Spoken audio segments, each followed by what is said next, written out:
Doctor Mizanur Rahman Azhari তাকে নিয়েও বলেন যে তিনি কাফের, তাকে আসলে দেশ ছেড়ে চলে যেতে হবে। তখন আমরা একটু কনফিউজ হই। এগুলো খুব খারাপ অভ্যাস, আরেকজনকে কাফের বলা, মুশরিক বলা। আপনি যদি কাউরে কাফের বলেন, সে যদি কাফের না হয়, আপনি নিজেই কাফের হয়ে যাবেন। নিউ ইয়র্কের ম্যানহাটন থেকে আপনাদেরকে স্বাগত জানাচ্ছি আমি খালেদ মুহিউদ্দিন। বাংলাদেশের রাজনীতিতে নানা ধরনের পরিবর্তন দেখা যাচ্ছে হচ্ছে বাংলাদেশের সমাজনীতিতেও নৈতিকতা, ধর্ম এবং নানা বিষয় নিয়ে নানা আলোচনা চলছে। এসব নিয়ে কথা বলার জন্য আজ আমাদের সঙ্গে রয়েছেন ডক্টর মিজানুর রহমান আজহারিকে। আপনাকে আমাদের অনুষ্ঠানে স্বাগত জানাই। আপনি আমাদেরকে সময় দিয়েছেন, সেজন্য শুভেচ্ছা ও কৃতজ্ঞতা জানবেন। নাহমাদুহু ওয়া নুসাল্লি আলা রাসূলিহিল কারীম, আম্মা বা'দু, ফাআউযু বিল্লাহি মিনাশ শাইতানির রাজীম, বিসমিল্লাহির রহমানির রহিম। শুরুতেই আল্লাহ রাব্বুল ইজ্জা ওয়াল জালালের দরবারে শুকরিয়া জানাচ্ছি যে আল্লাহ তাআলা আমাদেরকে স্বাস্থ্যকর জীবনযাপনে ইসলামের ভূমিকার শীর্ষক একটি টপিক নিয়ে একটি আলোচনাতে অংশগ্রহণের সুযোগ দিয়েছেন। আমরা শুরুতেই পড়ে নিচ্ছি কালিমাতুশ শুকর, আলহামদুলিল্লাহ। আমাদের সাথে আরও থাকছে তাহরিকে খতমে নবুয়ত বাংলাদেশের আমির জনাব আল্লামা মুফতি ডক্টর সাইয়েদ মোহাম্মদ এনায়েতুল্লাহ আব্বাসী ও সিদ্দিকী। ডক্টর আব্বাসী, আপনাকে আমাদের অনুষ্ঠানে স্বাগত জানাই। আপনি আমাদেরকে সময় দিয়েছেন, সেজন্য আমাদের কৃতজ্ঞতা এবং শুভেচ্ছা জানবেন। ধন্যবাদ, আপনাকেও স্বাগত জানাচ্ছি এবং দর্শক মন্ডলী যারা আছেন তাদেরকেও অভিনন্দন জ্ঞাপন করছি। Thank you so much. আমি প্রথমেই আপনার কাছে যে বিষয়টি জানতে চাই, আমাদের অনেকগুলি প্রশ্ন রয়েছে, আমরা আপনার কাছ থেকে অনেক কিছু বুঝে নিতে চাই, অনেক কিছুর ইয়াও দিতে চাই। আপনার যদি কোনো প্রশ্ন আপত্তি থাকে আপনি সেটা জানাতে পারেন এবং আপনি উত্তর নাও দিতে পারেন। তো আমরা প্রথমেই আপনার থেকে শুরু করি। আপনি যখন আরেকজন ইসলামিক ক্লেরিক, আমরা নাম বলতে পারি ডক্টর মিজানুর রহমান আজহারি, তাকে নিয়েও বলেন যে তিনি কাফের, তাকে আসলে দেশ ছেড়ে চলে যেতে হবে, তখন আমরা একটু কনফিউজ হয়ে যাই। বলছি জি না, কনফিউজ হবেন কেন? আপনি যার কথা বলেছেন সে কি বলেছিল আপনি দেখেছেন তার বক্তব্যগুলো? আমি দেখেছি, কিন্তু তার শোনেন কথা শোনেন। জি, তাকে বলুন, সে তো আমার ছাত্র, তাকে জিজ্ঞেস করুন। 2007 সালে সে আমার থেকে সবক নিয়েছে দারুন রাজার মাদ্রাসায়। আমি তার টিচার, আমি তার শিক্ষক, এবং তার শিক্ষকরাও আমাকে শিক্ষক মানে। অতএব সে যদি দেখুন, আপনাকে পিছন থেকেই বলতে হচ্ছে, আপনি সময় দিতে হবে আমাকে। আপনি কিন্তু বসে আছেন একা, আমার কিন্তু কয়েক হাজার লোক বসে আছে আমার অপেক্ষায়, একটা শিডিউল প্রোগ্রাম আমি রেখে বসেছি আপনার এখানে। যেহেতু আপনার মাধ্যমে আমার মেসেজটা আমি অনেকের কাছে পৌঁছাতে পারবো। আপনি যে ব্যক্তির নাম নিয়েছেন, তাকে আপনি কি দিয়ে তাকে স্কলার বলবেন? লক্ষ লক্ষ লোক হলে স্কলার হয়? এটা কোনো কথা নয়। দ্বিতীয় কথা হচ্ছে, সে মুফতি নয়, ফতুয়া দেবার অধিকার রাখে মুফতি। স্কলার হওয়া এক জিনিস, ওয়াইজ হওয়া এক জিনিস, মুফতি হওয়া আরেক জিনিস। কারণ আমার কথা হচ্ছে, আমি কি গ্র্যান্ড মুফতি বাংলাদেশে তা আমি বলছি না, এটা বলার অথরিটি আমার নেই, কিন্তু আমার ফতুয়াতে কলম বসাবার মতো 10টা মুফতি আপনি বের করে দেন। এখন অন্য মুফতিরা বলছে না কেন, সেটা একটা সাহসিকতার বিষয় আছে, সেটা আরো কোনো তাদের প্রতিবন্ধকতা থাকতে পারে। যেমন আপনি দেখেছেন আওয়ামী শাসনের সময় দেশের অনেক বড় বড় আলেম শেখ হাসিনার দালালি করেছে, তো তারা কি এমন কোন ফতোয়া দিবে যে সরকার বেকায়দায় পড়ে? এখন অনেক আলেম আছে যেটা বর্তমান সরকারের নির্লজ্জ সমর্থন করে যাচ্ছে, কিন্তু এই সরকার ক্ষমতা আসার পর থেকে আমি শরিয়ার কোরআন সুন্নাহর আলোকে যতটুকু সমালোচনা করা দরকার গঠনমূলক সমালোচনা করে যাচ্ছি। আর আমাদের মতো 2-4-10 জন যারা মিডিয়াতে আছে তারাই কিন্তু দেশের আলেম না। হাজার হাজার আলেম ওলামা, পীর মাশায়েখ নীরবে নিভৃতে নির্জনে ইসলামের খেদমত করে যাচ্ছে, তাদের মতামতটাও দেখতে হবে। এখন যারা ফ্রন্টে চলে এসেছে, মিডিয়াতে চলে এসে সেলিব্রিটি হয়ে গেছে, তারাই কি বললো সেটা দেখার বিষয় না। এখানে তো যদি আপনি একটা প্রশ্ন আনেন যে আসলে শাতিমকে ক্ষমা পেতে পারে কিনা, বা রাষ্ট্র যদি শাতিমকে পৃষ্ঠপোষকতা দেয়, তার শাস্তি নির্ধারণ না করে, তাহলে কোনো জনগণ বিচারটা হাতে করতে পারবে কিনা? আপনি দেখুন, পৃথিবীতে যত অভ্যুত্থান ও বিপ্লব হয়েছে জনগণ আইনকে হাতে তুলে নিয়েছে। আপনি 5ই আগস্ট দেখেন, বাংলাদেশে রাষ্ট্র ক্ষমতা যে এসেছে বর্তমান সরকার, এটা গণতান্ত্রিক পদ্ধতিতে হয় নাই, ছাত্র জনতা আইনকে হাতে তুলে নিয়েছিল। এই বিপ্লবকে আপনি অবৈধ বলবেন? যে 6-7 জন সমন্বয়ক নেতৃত্ব দিয়েছে তাদেরকে আপনি সন্ত্রাসী বলবেন? না, কিছু করার ছিল না। 15 বছরে যে জগদ্দল পাথর ফেসিবাদী হাসিনা বসেছিল, গণতান্ত্রিক পদ্ধতিতে এটাকে সরানো সম্ভব হয় নাই, আইনকে হাতে তুলে নিতে হয়েছে। অতএব যদি গণতন্ত্রের স্বার্থ রক্ষে আইনকে হাতে তুলে নেওয়া যায়, আল্লাহ তার হাবিবের সুমহান ইজ্জত এবং স্বার্থে আল্লাহ তার হাবিব সাল্লাল্লাহু আলাইহি ওয়াসাল্লামের ইজ্জতের বিপক্ষে কেউ কথা বলবে এবং ধারাবাহিকভাবে শাস্তি পাবে না, চলতেই থাকবে। আমরা শুধু মিটিং মিছিল করে লাঠি পেটা খাবো, স্যার আপনার কাছে মনে হয় না, স্যার আপনার কাছে মনে হয় না এটা আপনার কাছে মনে হয় না এটা আপনার পয়েন্ট অফ ভিউ? বিকজ আপনি যা বলছেন, হ্যাঁ আপনি এটা ঠিক যে আপনি তো একজন স্কলার, শিক্ষক, পড়াচ্ছেন এবং আপনি গ্র্যান্ড মুফতি না হলেও একজন মুফতি, কিন্তু আমরা ধরেন আমি এখন কথা বললাম হচ্ছে যে বাংলাদেশে কিন্তু এটাও প্রচলিত যে যারা বলতেছে যে তারা আসলে যা কিছু পরীক্ষিত হাদিস নয়, যা কিছু পরীক্ষিতভাবে কোরআনের ফয়সালা নয়, তারা তা মানতে চান না। ধরা যাক ঈদে মিলাদুন্নবী সম্পর্কে তাদের একটা বয়ান আছে, তাদের আরও অনেক কিছু নিয়ে তাদের একটা বয়ান আছে। তাদের মধ্যে থেকেও কেউ আছেন যারা মক্কা মদিনায় বড় বড় জায়গায় আলেমের কাজ করতেছেন। আমি আব্দুর রাজ্জাক বিন ইউসুফের কথা বলতে পারি, আরও আপনি জানেন কাদের কথা আমি বলছি। তাদের কেউ মনে করেন আপনার পথটা আসলে ঠিক না। 1, 2 হচ্ছে আপনি যার কথা যেভাবে বলতেছেন যে ধরেন মিজানুর রহমান আজহারী কি আসলে একজন স্কলার কিনা, এখন কেউ কেউ তো এই প্রশ্ন তুলেছেন যে জনাব এনায়েতুল্লাহ আব্বাসীও যথেষ্ট পরিমাণে এই জায়গায় আছেন কিনা। সেজন্য আমি জানতে চাইছিলাম যে আপনি যখন আইন হাতে তুলে নেওয়ার কথা বলেন স্যার, সেইটা কি আপনি কিভাবে তার যোগ্য, এবং আপনি ছাড়া আর কে আছেন এটার মধ্যে যোগ্যতার জায়গায় আর কি? আমি এখন বলছি, আমি মনে করি আমি গ্র্যান্ড মুফতি বাংলাদেশের।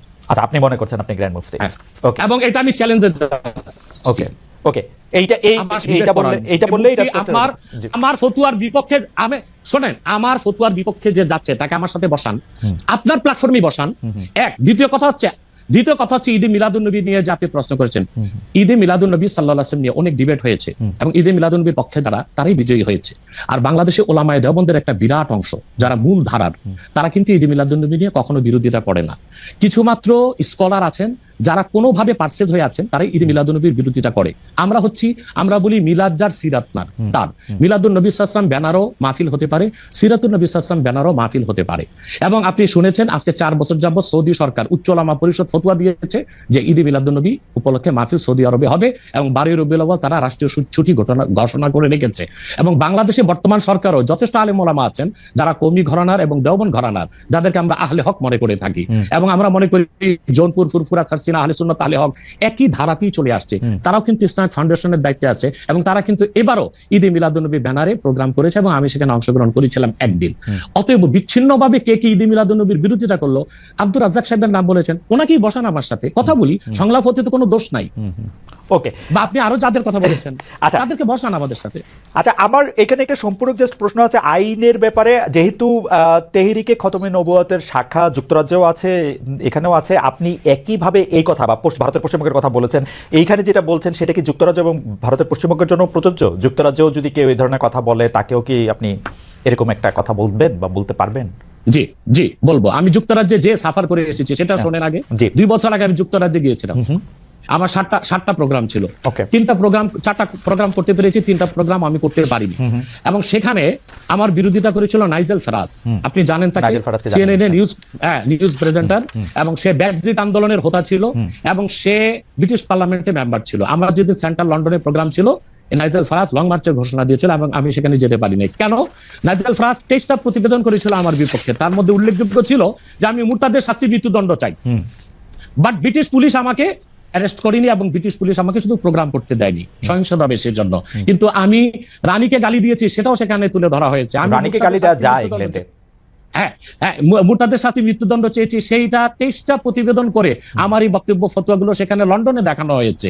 আমি বাংলাদেশে যে চরিত্র, লন্ডনে সেই চরিত্র, পশ্চিম বাংলায় সেই চরিত্র। ওকে, আমি এবার একটু, আপনি যেহেতু মুফতি এবং নিজেকে পরিচয় দিলেন গ্র্যান্ড মুফতি, আমি একটা বিষয় একটু আপনাকে একটা বিষয় একটু আপনার দৃষ্টি আকর্ষণ করতে চাই। সেটি হচ্ছে যে আপনি মানে আপনার কাছ থেকে বুঝে নিতে চাই স্যার, যে যদিও আপনি আসলেই আমার চেয়ে বয়সে ছোট, কিন্তু আসলে বিদ্যায়, বুদ্ধিতে, শিক্ষায়, অনেক কিছুতে, মানে জ্ঞানে আপনি আমার চেয়ে বড় বলে আপনাকে স্যার সম্বোধন করছি আমি। না, আপনি বলেছেন যে মসজিদে গিয়ে নারীদের জন্য বা মহিলাদের জন্য জামাতে নামাজ আদায় করা মাকরু, কিন্তু আমি আপনার এই বক্তব্যটার পরিপ্রেক্ষিতে আমি দেখতে পাচ্ছি যে এটা তো বরং মাকরু নয়, কেউ কেউ এটাকে মুস্তাহাব বা এনকারেজ বলতে চান। অনেকে উদাহরণ দিচ্ছেন আয়েশা, যিনি প্রফেটের স্ত্রী ছিলেন, রাদিয়াল্লাহু আনহা, হ্যাঁ আয়েশা রাদিয়াল্লাহু আনহা, উনি ইমামতি করে মেয়েদের নামাজ পড়িয়েছেন, এবং যে জায়গায় আপনি এটা মুকরু বলছেন ওই জায়গায় কেউ মুসাহাব বলতে গিয়ে আপনার বক্তব্যের বিরোধিতা করছেন। এটা নিয়ে আপনি যদি আমাদের একটু বলেন। এটা আমি চ্যালেঞ্জ করছি, ওপেন চ্যালেঞ্জ। আম্মা জান আয়েশা রাদিয়াল্লাহু তাআলা আনহা কখনো ইমামতি করেননি, বরং জাকওয়ান ইমামতি করেছিল, পিছনে তিনি নামাজ পড়েছিলেন। সেটা ফরজ নামাজ ছিল না, তারাবিয়ার নামাজ। আপনাকে যে তথ্য দিয়েছে সে ভুল তথ্য দিয়েছে। ওকে, সেটা মেয়েদের নামাজ পড়াটা মুস্তাহাব কিনা? হ্যাঁ, এক। দ্বিতীয় হচ্ছে আল্লাহর হাবিব সাল্লাল্লাহু আলাইহি ওয়াসাল্লামের নূরের জামানায় মসজিদ নববীতে মহিলাদেরকে অ্যালাউ করা হতো, তারা নামাজে আসতেন। কিন্তু আল্লাহর হাবিব সাল্লাল্লাহু আলাইহি ওয়াসাল্লাম মহিলাদেরকে নিরুৎসাহিত করেছিলেন, নিষেধ করেন নাই। কারণ মহিলাদেরও দিন শিখা বাকি ছিল এবং আল্লাহর হাবিব সাল্লাল্লাহু আলাইহি ওয়াসাল্লামের কাছে ওহী আসতো, সেজন্য মহিলাদের নিষেধ করা হতো না, তারা মসজিদে আসতেন। হযরত ওমর রাদিয়াল্লাহু তাআলা আনহু তার খেলাফতের সময় বলেছেন মহিলাদের জন্য ঘরেই নামাজ পড়াটা উত্তম। তখন প্রচুর পরিমাণ সাহাবী উপস্থিত ছিলেন, তারা হযরত ওমরের এই কাজে কেউ বাধা দেননি। সেজন্য মহিলাদের মসজিদে আসাটা হারাম নয়, মাকরু বলা হয়েছে জামাতে আসা।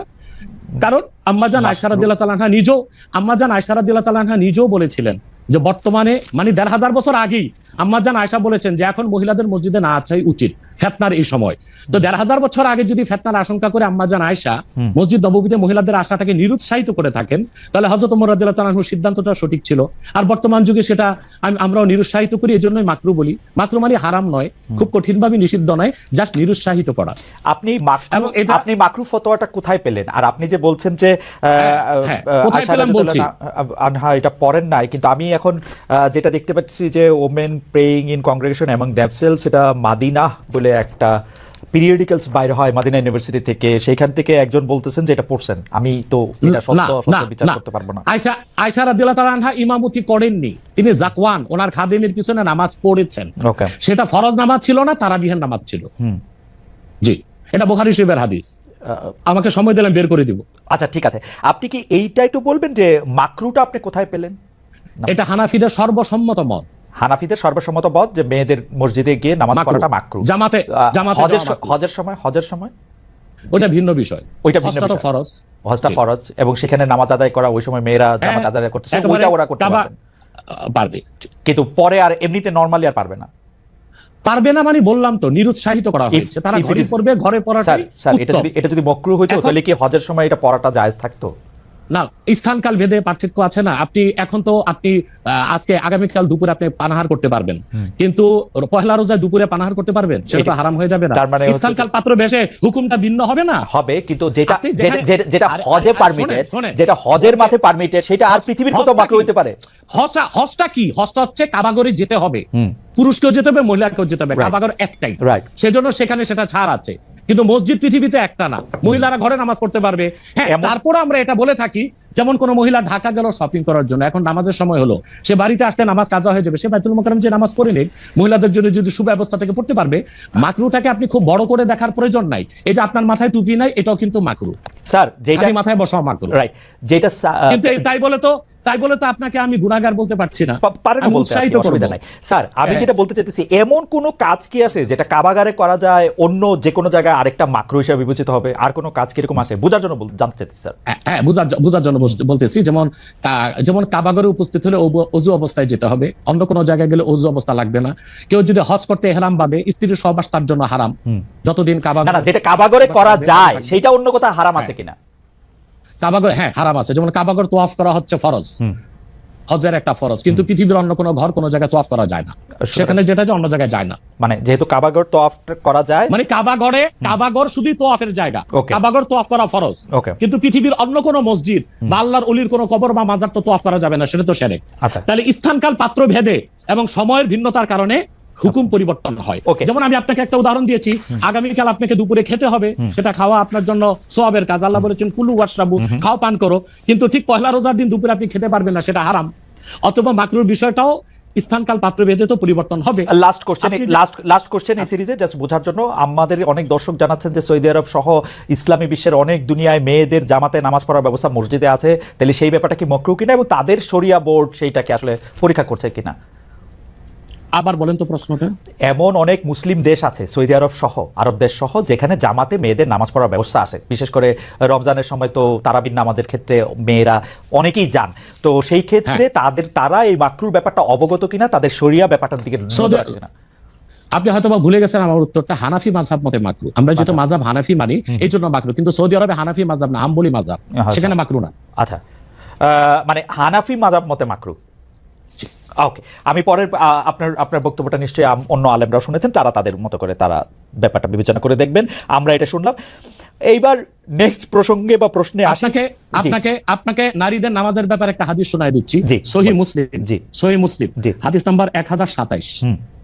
আন আমরাতা বিনত আব্দুর রহমান أنها أخبرته أن عائشة زوج النبي صلى الله عليه وسلم قالت لو أدرك رسول الله صلى الله عليه وسلم ما أدرك النساء لمنعهن المسجد। পরিষ্কার সহিহ মুসলিমের হাদিস। হযরত আমরা বিনতে আব্দুর রহমান বলেন, রাসূল সাল্লাল্লাহু আলাইহি সাল্লামের সহধর্মিণী আল্লাহ হাবিব সাল্লাল্লাহু আলাইহি ওয়াসাল্লামের স্ত্রী আম্মাজান আয়েশা রাদিয়াল্লাহু তাআলা আনহা, যার কথা বলেছেন তিনি নামাজ পড়েছেন, উনি বলেছেন যে বর্তমানে মহিলাদের এখনকার অবস্থা যদি আল্লাহ হাবিব সাল্লাল্লাহু আলাইহি ওয়াসাল্লাম দেখতেন, তাহলে তাদেরকে মসজিদে আসতে নিষেধ করতেন। সহিহ মুসলিম হাদিস নাম্বার 1027। আপনি সেই স্কলারদেরকে বলেন এই হাদিসটার জবাব আমাকে দিতে। ওকে, তার মানে আমি শেষ করি। তার মানে হচ্ছে মহিলাদের আমাদেরকে মাকরু বলা দ্বারা হানাফি মাযহাবে যে নিষেধ করা হয়েছে, কঠিন নিষেধ না, মানে নিরুৎসাহিত করা হয়েছে। ওকে, ঠিক আছে, এটা নিশ্চয়ই এটা নিরুৎসাহিত করা হয়েছে, এটা আপনি বলছেন, নিশ্চয়ই এটা একটা প্রণিধানযোগ্য। আমি দলিল দিয়েছি, আমি এই বিষয়ে আর আপনার সাথে পরবর্তী প্রসঙ্গে আসি। সেটা হচ্ছে যে আমরা মানে আপনি এখানে আসবেন, অনেকে অনেক ধরনের মন্তব্য করেন, প্রশ্ন করেন, অনেকের মধ্যে অনেক ধরনের উৎসাহ আছে, অনেক ধরনের জানার বিষয়ও আছে। সেই জন্য আপনি যেটাকে বলতে হচ্ছে যে আপনাকে বলা হচ্ছে যে একজন পেশাদার বক্তা, যখন আপনি যেহেতু আপনি বক্তৃতা দিয়ে টাকা নিয়ে থাকেন, এইটা আপনি ঘন্টায় কত টাকা নেন সেটা নিয়েও মানুষের মধ্যে উৎসাহ আছে। এই ধরনের বিষয় নিয়ে আপনি কি বলবেন? কেউ কেউ আবার বলে থাকেন আপনি যে বক্তৃতা দেন সেটা দিয়ে একটা নির্দিষ্ট অঙ্কের টাকা নেওয়াটাও আসলে ঠিক হচ্ছে কিনা সেটা নিয়ে অনেকে প্রশ্ন। অনেকে, গোস্তাকি মাফ করবেন, অনেকে আপনাকে হেলিকপ্টার হুজুর বলেন, কারণ আপনি বিভিন্ন জায়গায় হেলিকপ্টারে যেতে পছন্দ করেন। এই ধরনের নিউজ, এই ধরনের আলোচনা আপনি আসলে কিভাবে নিয়ে থাকেন? দেখেন, আপনি একজন স্বনামধন্য সাংবাদিক এবং আপনি সাংবাদিকতার মাধ্যমে বাংলাদেশের অনেক উপকার করেছেন, কিন্তু কোন হিংসুক বা নিন্দুক যদি বলে খালেদ মহিউদ্দিন একজন বাচালি করে টাকা কামাই করে, এটা কি আপনি মানবেন? আমি বক্তা না, আমি হচ্ছে দায়ী আল্লাহ। আমি আপনি ঠোঁটে চেয়ে খান, কিন্তু আমি মেধা দিয়ে সেবা করি মানুষকে। আমি বক্তা নই, আমার পরিচয় হচ্ছে, দেখুন আমাদের একটা ইতিহাস আছে, আমি পেশাদার কোনো বক্তা নই, আমি হচ্ছে দায়ী আল্লাহ, আল্লাহর দিনের দাওয়াত মানুষের কাছে পৌঁছে দিই। এখন আসে টাকার বিষয়। বাংলাদেশে কেউ কোনোদিন দেখাতে পারবে না আমি আমার নিজের জন্য কোনো টাকা চেয়ে নেই। যদি আমি কোনো প্রোগ্রামে কন্ট্যাক্ট করে টাকা নিতাম তো সর্বনিম্ন 3 লাখ টাকা রেট রাখতাম, কিন্তু কখনো কখনো আমাকে তারা খুশি হয়ে যাবে সেটা আমি নিয়ে থাকি। দ্বিতীয় হচ্ছে হেলিকপ্টার প্রসঙ্গ, এটা হচ্ছে আমার অত্যন্ত প্রয়োজন। হেলিকপ্টারটা আমার চেয়ে বেশি বাংলাদেশে শেখ হাসিনাও ব্যবহার করেন, এটা আমি অহংকার করে বলছি না, আল্লাহ তাআলার শুকরিয়া আদায় করছি। এবং বাংলাদেশে অনেক বক্তা বা স্কলার এক সময় আমার বিরোধিতা করেছে আমি হেলিকপ্টার কেন চড়ি, হেলিকপ্টারে কেন যাই। বাংলাদেশে 2014 সাল থেকে ব্যাপকভাবে আমি হেলিকপ্টারে যাচ্ছি। এখন অনেক বক্তা, স্কলার বা স্ক্রু ড্রাইভার যাই বলেন, তারা হেলিকপ্টার ব্যবহার করছে, এখন আর সমস্যা হচ্ছে না। আমারটা আর কি সমস্যা ছিল। হেলিকপ্টারটা কেন ব্যবহার করি আপনাকে একটা সহজ উদাহরণ দিচ্ছি। গত পরশুদিন আমার একটা প্রোগ্রাম ছিল মেঘনাতে, দিনে বাদে জোহর, আর রাতে আমার প্রোগ্রাম ছিল রংপুর হারাগাছ, সেটা মিডিয়াতে ব্যাপক প্রচার হয়েছে। পরের দিন আমার প্রোগ্রাম ছিল কালকে লোহাগাড়া, এই চট্টগ্রাম সাতকানিয়া। এখন আমি হেলিকপ্টার ব্যবহার না করে দিন ও রাতে 3টা প্রোগ্রাম করা কি আদৌ সম্ভব? না, সম্ভব না। যেখানে আমার বাড়ি আব্বাসী মঞ্জিল থেকে চিটাগাং রোড যেতে 1.5 ঘন্টা লাগে, তা আমি কিভাবে মেঘনার প্রোগ্রামটা দিনে করে রাতে হারাগাছ করে পরের দিন চট্টগ্রাম যাই? আমাকে এটা অনিবার্য কারণে হেলিকপ্টার ব্যবহার করতে হচ্ছে, এবং সেটা জনগণই দেখে। এর জন্য তো আমাকে হেলিকপ্টার হুজুর বলতে পারে না। এখন যে হুজুর নৌকায় চড়ে মাহফিল করতে যায় তাকে কি নৌকা হুজুর বলবেন? বা যিনি প্রাইভেট কারে প্রোগ্রাম করতে যায় তাকে কি বলবেন ট্যাক্সি হুজুর? এগুলো হচ্ছে আমি গাড়িও ব্যবহার করি যখন যেটা লাগে। আমি এখন প্যারাডো ইউজ করতেছি, এটা 3 কোটি টাকা। আমি ভিএট ইউজ করি 8 কোটি টাকা। আমি হেলিকপ্টার ইউজ করি, এটা 14 কোটি টাকা। এখন আমি নৌকাতেও যাই, যেখানে যেভাবে আমার সুবিধা তখন সেভাবে সেখানে এখন হিংসুক বা নিন্দুকরা কি বললো সেটা তো আপনার মতো সেটা ঠিক আছে। না না না, আমি কিন্তু মনে করি যে আপনাকে যত ব্যস্ত থাকতে হয়, আপনি যদি পথে এর মধ্যে থেকে আপনার দিনের একটা বড় অংশ আপনি ব্যয় করেন, এটা আপনার জন্য এটা আসলে কোনোভাবে এটা মানে এটা কেউই এটা করবে না। আমার কাছে মনে হয় যে আপনার ব্যস্ততার জায়গা থেকে আপনার এটা করতেই হবে। কিন্তু আমার যে প্রশ্ন ছিল যে আপনি এর জন্য নিজেকে একজন প্রফেশনাল স্পিকার মনে করেন কিনা, আপনি মনে করেন কিনা যে আপনি যে বিভিন্ন জায়গায় বক্তৃতা দিতে যাচ্ছেন এবং আপনার যে একটা অসম্ভব চাহিদা বিভিন্ন জায়গায়, আজকে এখানে কালকে সেখানে, সেইটা আপনার আয়ের একটা বড় উৎস কিনা? দেখুন, এটা ছাড়া আমার আয়ের ব্যবস্থা ছিল। আমাদের যে বাংলাদেশে আমাদের যে আধ্যাত্মিক ঘরানার আমরা সন্তান, আপনি জানেন আমাদের বংশের মুরব্বী শাহ কারামত আলী জনপুর রহমতুল্লাহ, তাকে বলা হয় বাংলাদেশের আধ্যাত্মিক জনক। 2 নেশন থিওরির ভিত্তিতে দেশ স্বাধীন হয়েছে, এবং ডব্লিউ হান্টার তার বইটি উল্লেখ করেছে, এনসাইক্লোপিডিয়া অফ ব্রিটানিকাতে এসেছে, ইসলামিক ফাউন্ডেশন বিশ্বকোষে এসেছে, কারামত আলী জনপুর রহমতুল্লাহর হাতে 2 কোটি লোক মুসলমান হয়েছে। ওনার কারণেই পরবর্তীতে দেশটা স্বাধীন হয়েছে। উনি ইন্তেকাল করেছেন 154 বছর আগে। আমি ওনার ওনার বংশের আমরা জনপুরি পীর সাহেব বলে খ্যাত। আমি যদি অন্য পীরদের মতো আব্বাসী মঞ্জিলে বসে পিরি মুরিদি করে যেতাম, তাহলে আমার কোটি কোটি টাকা বছরে আসতো। মূলত আমার হচ্ছে দিনের দাওয়াত দেওয়াটাই আমার মূল কাজ। তারপর জনগণ যেটা খুশি হয়ে আমাকে সম্মান করে সেটা আমার জন্য যথেষ্ট। আপনি কি আব্বাসী, এটা আমার পেশা নয়, এটা নেশা। আপনি কি আব্বাসী মঞ্জিলে আর এখন বসেন না? মানে ওই সিলসিলা কি বসি, কিন্তু মূল হাইলাইটস করা হচ্ছে দাওয়াতের কাজকে। আমি দাওয়াতি কাজে ব্যস্ত। আপনার মূল আপনি ইচ্ছা করলে হইতেই পারতেন, কারণ আমরা জোনপুরের পীর সাহেবদের সম্পর্কে আমরা অবগত, তাদের অনেক ফলোয়ার আছে। আরেকটা কথা বলি আপনাকে, আরেকটা কথা বলি। আমি এখনো দিন রাত জেগে আমার ছাত্রদেরকে পড়াই। আমি বুখারী শরীফ প্রথম খণ্ড আমার ছাত্রদেরকে পড়াই। তো শুধু মাদ্রাসায় পড়িও আমি কয়েক লাখ টাকা কামাই করতে পারতাম, বই লেখক কামাই করতে পারতাম, কিন্তু আমি মনে করি তৃণমূল পর্যায়ে আল্লাহর কোরআনের দাওয়াত পৌঁছে দেওয়ার জন্য ওয়াজ মাহফিলের কোনো বিকল্প নেই। রাইট, সেই জন্য এটা আমার পেশা নয়, এটা আমার নেশা। এটা আপনার নেশা, কিন্তু আপনি অন্যগুলি যেগুলি আপনি অর্থকরী দিতে পারতেন সেগুলি তো আপনি নেন নাই। আপনি নিছেন হচ্ছে দিনের দাওয়াতের জায়গাটাকে, টাইমটাকে, সেই ওগুলো নিচ্ছি, ওগুলি আপনি ঠিক টাকার জন্য আপনি ব্যবহার করছেন না, আয়ের ব্যবস্থা নয়। রাইট, সেই জন্য আমরা আপনাকে একজন পেশাদার বা প্রফেশনাল রিলিজিয়াস স্পিকার এরকম বলতে পারি কিনা, সেটাই ছিল আর কি আমাদের প্রশ্ন। না, পেশাদার আচ্ছা, পেশাদার বলতে পারি না। ওকে।